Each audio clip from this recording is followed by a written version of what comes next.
தாவேக ஆட்சியை கவிழ்க்க சதி செய்த வழக்கில் மேலும் 2 பேரை திருவல்லிக்கேணி போலீசார் கைது செய்தனர். செய்தியாளர் கதிரவன் இணைப்பில் இருக்கிறார். கதிரவன், வணக்கம். தாவேக ஆட்சியை கவிழ்க்க சதி செய்த வழக்கில் மேலும் 2 பேர் கைது செய்யப்பட்டுள்ளனர். விவரங்களை சொல்லுங்க கதிரவன்.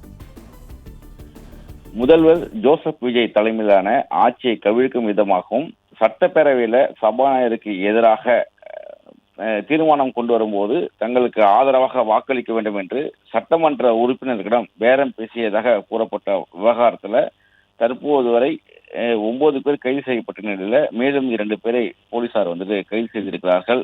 குறிப்பாக ஊத்தங்கரை சட்டமன்ற உறுப்பினர் கூடிய இளையராஜா என்பவர் தன்னிடம் திருநாவுக்கரசு என்ற நபர் தொடர்பு கொண்டு பேசியதாகவும், தொடர்ச்சியாக வாட்ஸ்அப் கால் மூலமாக தனக்கு 35 கோடி ரூபாய் வரை தருவதாகவும், சபாநாயகருக்கு எதிராக வாக்களிக்க வேண்டும் என்று பேசியதாகவும், இல்லை என்றால் தன்னையும் தனது குடும்பத்தையும் கொலை செய்து விடுவதாக மிரட்டும் வகையில் அவர் பேசுவதாகவும் குறிப்பிட்டு புகார் அளித்திருந்தார். அதன் அடிப்படையில் வழக்கு பதிவு செய்த திருநாவுக்கரசு, அதே போல ரமேஷ், கார்த்திக் உள்ளிட்ட 9 நபர்கள் கைது செய்யப்பட்டிருந்தார்கள். இதில் 5 நபர்களை காவல் எடுத்து போலீசார் விசாரணை நடத்தினதில் நேற்று 2 மருத்துவர்களை பிடித்து விசாரணை செய்தார்கள். அவர்களிடம் இருந்து பெறப்பட்ட தகவலின் அடிப்படையில் மேலும் 2 நபர்கள் பிடித்து விசாரணை செய்யப்பட்டு அதில் 2 நபர்களை போலீசார் சிறையில் அடைத்திருக்கிறார்கள். நாமக்கலை சேர்ந்த டாக்டர் ராஜசேகர், சேதுராஜன் ஆகிய 2 நபர்களை கைது செய்திருப்பதாகவும், இரவு முழுவதும் நடத்தப்பட்ட விசாரணைக்கு பிறகு இந்த 2 நபர்களும் கைது செய்யப்பட்டிருப்பதாகவும், கைதான 2 பேருக்கும் ஏற்கனவே கைதான கும்பலுடன் தொடர்பு இருந்ததும் செல்போனில் அடிக்கடி பேசி வந்ததை வைத்து இவர்கள் கைது செய்யப்பட்டிருப்பதாகவும்,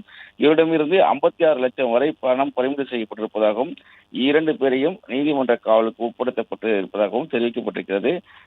கைது எண்ணிக்கை தற்போது வரை 11ஆக இருக்கும் நிலையில மேலும் 2 நபரிடம் விசாரணையானது நடைபெற்று வருவதாகவும் தெரிவிக்கப்பட்டிருக்கிறது.